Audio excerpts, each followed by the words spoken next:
नमस्कार दोस्तों, स्वागत है आपका हमारे यूट्यूब चैनल पे। दोस्तों आज हम बात करने वाले हैं कि ब्रेकअप के बाद आपका एक्स पार्टनर आपके बारे में क्या सोचता है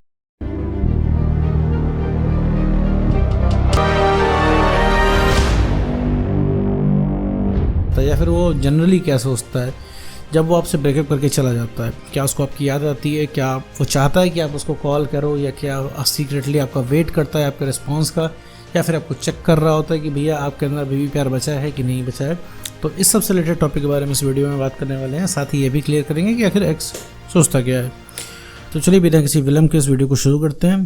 तो मेरे दोस्त, जब आपका ब्रेकअप हो जाता है, जब आप किसी रिलेशनशिप में होते हो, उसमें मिसअंडरस्टैंडिंग के चलते, आपके बीच में लड़ाई झगड़ों के चलते, किसी भी रीज़न के चलते अगर आपका ब्रेकअप होता है, XYZ आपका रिलेशनशिप चाहे जैसा हो, बहुत अच्छा हो, बहुत ख़राब हो, टॉक्सिक रिलेशनशिप हो, कोई भी रिलेशनशिप हो, उसमें अगर ब्रेकअप होता है तो एक्स पार्टनर जो है आपका आपके बारे में कुछ नहीं सोचता। जी हाँ, बिल्कुल सही सुनना है, कुछ भी नहीं सोचता। अगर वो सोचता तो उसकी हालत बिल्कुल आपके जैसी होती। क्यों नहीं सोचता ये भी मैं वीडियो में अभी बताने वाला हूँ। तो पहले सबसे पहले ये समझते हैं कि क्यों नहीं सोचता। देखो मेरे दोस्त, कोई इंसान उनको छोड़ के जाता है, इसका मतलब है वो थक चुका है, इरिटेट हो चुका है, परेशान हो चुका है, उसको समझ में नहीं आ रहा तुम्हारे साथ। ठीक है, रीज़न क्योंकि तुम लगातार पीछे पड़े रहते हो, लगातार उस इंसान से रुकने की, प्यार करने की रिक्वेस्ट किया करते हो। और उस इंसान को अब इरिटेशन हो गई है प्यार के नाम से। उसको लगता है कि भाई ये प्यार करके सबसे बड़ी गलती कर दी, कहाँ आपके चक्कर में वो पड़ गया, ऐसा वो सोचता है। हालांकि बाद में उसको बहुत पछतावा हो जाएगा आपको छोड़ के, लेकिन अभी की थिंकिंग यही है। ठीक है, और फिर वो सोचता है किसी तरह से आपसे पीछे छुड़ा जाए। तो जिस चीज़ का हम पीछा छुड़ाते हैं हम उसके बारे में नहीं सोचते। जैसे मान लीजिए आप किसी दूसरे शहर में आए हुए हैं और आपको अपना घर बहुत याद आ रहा है, आपको अपना शहर बहुत याद आ रहा है, सब कुछ याद बहुत आ रहा है। शुरुआत के 10 दिन आपको बहुत कष्ट हो रहा है उसमें, और आपको हर पल यही लगता है कि लाओ इस शहर को छोड़ दिया जाए। तो जब आप उस शहर को छोड़ाओगे, अगर 10 दिन में आपने छोड़ दिया, तो उस शहर की आपको कभी याद नहीं आने वाली है। क्यों? क्योंकि उस शहर को आप छोड़ना चाह रहे हो। ठीक है, क्योंकि आप चाह रहे हो। ऐसा तो है नहीं कि कोई कैदी जेल से छूट के जेल को जो है मिस कर रहा होगा। हाँ, एक दो बार हो सकता है, क्या पता, कुछ लोग अटैचमेंट कर लेते हैं किसी भी जगह का, लेकिन फाइनली उस इंसान को आज़ादी मिल गई है तो वो अभी आज़ादी ही एंजॉय कर रहा है। तो कहने का मतलब है, जो चीज़ हम छोड़ के आते हैं उस चीज़ की हमें याद नहीं आती है। हमें याद किसकी आती है? जो चीज़ हमारे पास नहीं होता है। ठीक है, हमें जो चीज़ हासिल रहती है हमें उसकी याद नहीं आती। जैसे ये तुम्हारा एक्स पार्टनर है, तुमको हासिल है, हासिल नहीं है इसलिए याद आ रही, और तुमको इंसान याद क्यों नहीं कर रहा है? क्योंकि तुम हासिल हो। और तुम कहोगे कैसे हासिल हो? बिल्कुल हासिल हो कि अगर उसको तुमसे बात करनी होगी तो उसे कुछ करना नहीं है, नो मेहनत, नथिंग। रात के 2 बजे वो फ़ोन उठाएगा, तुम्हारा नंबर डायल कर देगा और तुमसे बात तत्काल में हो जाएगी। क्यों? तुम उठा क्यों लोगे? नींद भी आ रही होगी तो भी तुम उठा लोगे। रीज़न क्या है कि कभी तो उसका कॉल आता नहीं है, अब इतनी मदद तो बाद कॉल आएगा तो कॉल तुम उठाओगे ही। तो तुम उस इंसान को हासिल हो मेरे दोस्त। तो ये एक छोटा सा रीज़न है उसके ना याद करने का, बहुत ही बारीक रीज़न है। इसको ध्यान में, जहन में ज़रूर रखें।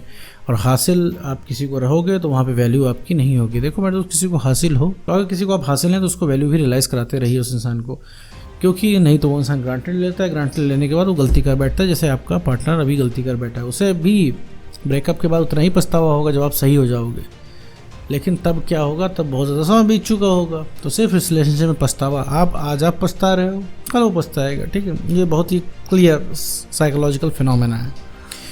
और रही बात उसके सोचने की, तो वो कुछ नहीं सोचता है। वो जैसे आप पूरी दुनिया को छोड़ के सिर्फ उसको सोच रहे हो, वो आपको छोड़ के पूरी दुनिया को सोच रहा है। वो सोच रहा है बोर भी हो रहेगा तो भी आपकी याद नहीं आएगी। मैं फिर बता रहा हूँ, याद अगर आपकी आती, वो इंसान उठा के कॉल मिला देता। उसके चेहरे की रंगत कुछ और होती है। अभी आप सोशल मीडिया उसका खोल के देखिए तो वो देखिए, वो बढ़िया ही से जी रहा होगा, मज़े कर रहा होगा, अच्छे पोस्ट डाल रहा होगा, क्योंकि भैया उसके तो मज़े हैं। आप बेइंतहा प्यार करने के लिए बैठे हैं, उसके और भी दोस्त हैं, उनके साथ वो घूम रहा है, हर तरीके से उसके मज़े हैं। तो भैया दिक्कत क्या है? और दिक्कत यहाँ आपको है। आपको पहली बात, आपका पार्टनर नहीं पसंद कर रहा है, आपका पार्टनर आपके साथ नहीं है, दोस्तों के साथ आपको मज़ा नहीं आ रहा है, मूड आपका 24 घंटे ख़राब रह रहा है। तो यहाँ हर तरीके से गड्ढे में, प्रॉब्लम में, परेशानी में मेरे दोस्त आप हैं। तो ये बहुत ही क्लियर बात है। तो वो इंसान आपको नहीं याद करता है। अच्छा, अब मुद्दा आता है कि भाई अब क्या करें? तो याद करना शुरू कर दे। ये तो रही बात, अब याद नहीं करता है। सुन के थोड़ा सा आप डिसअपॉइंट भी होंगे, लेकिन तो डिसअपॉइंट होने की कोई ज़रूरत नहीं है। वो इंसान आपको याद करेगा। याद करने के लिए क्या करना होगा कि भैया सबसे पहले तो माइंड योर ओन बिजनेस, आपको अपना काम करना होगा।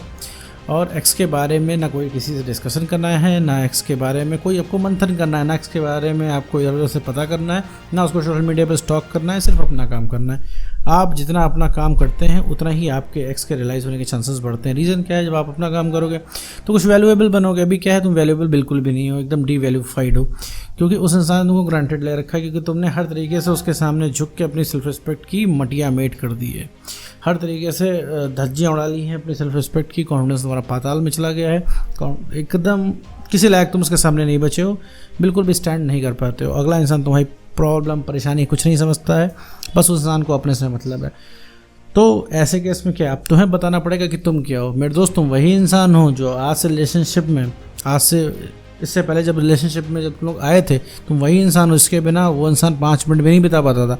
5 मिनट तुम्हारी कॉल ना जाए, उस इंसान की हालत ख़राब हो जाती थी। तो मेरे दोस्त, यहाँ पे तुम्हें अपनी वैल्यू समझनी है, अपनी आपको समझना है। देखो, कोई भी इंसान तुम्हें झुका नहीं सकता जब तक तुम खुद नहीं झुकते हो। तुम अपनी वजह से झुकते हो, क्योंकि तुम्हें डर लगता है कहीं वो इंसान तुम्हें छोड़ के ना चल जाए, इस वजह से तुम कॉम्प्रोमाइज़ करते हो, इस वजह से तुम उससे इतनी मीठी मीठी बात करो। सोचो, उस इंसान ने तुम्हें कहीं का नहीं छोड़ा और आज भी तुम उसको टेक्स्ट कॉल मैसेज करके बोलते हो कि वापस आ जाओ, इतने प्यार से पेश आते हो। इतना बुरा उस इंसान ने कर दिया, बदतमीज़ी की तुम्हारे साथ, उल्टा सीधा तुमको बोला, उठा के जगह से ब्लॉक करके रखा, इसके बाद भी तुम प्यार लेके उसके पास जाते हो। तो ये चीज़ अपने आप में भी गलत है। इसको सबसे पहले रोकना होगा। जब तुम गलत का साथ दोगे तो वो उस इंसान का दिमाग क्यों ना ख़राब हो। तुम जितना उसका नखरा बर्दाश्त करते हो, उसका 1% भी कोई बर्दाश्त नहीं करता है बाहर का इंसान। तो जाहिर सी बात है, जो उसकी ऐंठन है, जो उसकी अकड़ है, ये सब एटीट्यूड है, वो सब तुम्हारा ही दिया हुआ है मेरे दोस्त, कहीं और से नहीं आया है।